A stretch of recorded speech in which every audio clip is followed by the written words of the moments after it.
St. Dominic's Family by Sister Mary Jean Dorsey, Order of Preachers. Episode 3, Everard of Langres. Almost the same day that St. Dominic died, a venerable Dominican in France breathed his last. He was on his way to meet St. Dominic, of whom he had heard the most enthusiastic reports, but death precluded their earthly meeting. The disappointed traveler, Everard of Langres, has been known as Blessed Everard since pioneer days.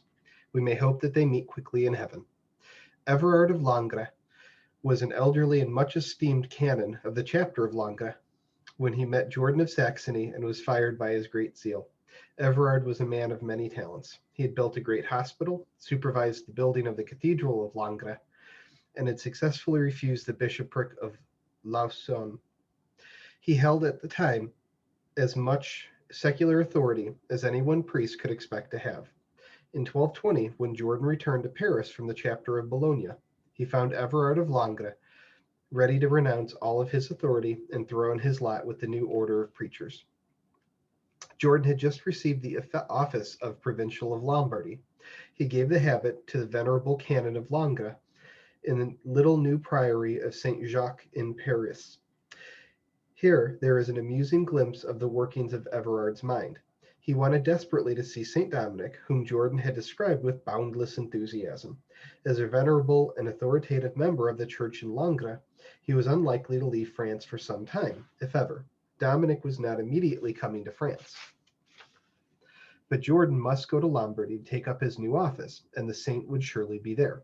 Everard had an inspiration. He volunteered to accompany Jordan to Lombardy as a companion. Jordan may have known what was in the back of the old priest's mind when he accepted the offer, and in any case he was grateful for the company of a man with a stimulating mind and wealth of experience. No doubt he learned a great many practical things from his venerable companion as they slowly crossed Burgundy and proceeded towards Italy. They preached as they went.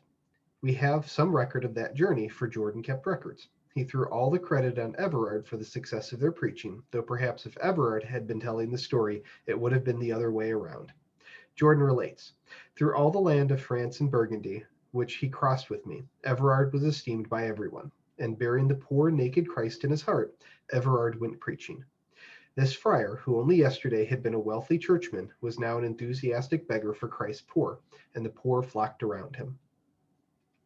He had a good working knowledge of those who, in the districts they evangelized, could be counted upon for help for the new order. He pointed out to an interested Jordan the places where a Dominican community would be well received, the towns where the bishop was eager for the preaching of the brethren, and the men of wealth who could be counted upon to help in building. In all, Jordan must have been very grateful for the help of this walking Baedeker of the provinces of France. It could not have been a comfortable journey for Everard, but he made no complaints. He was much too old to begin the globe-trotting activities that younger friars took for granted.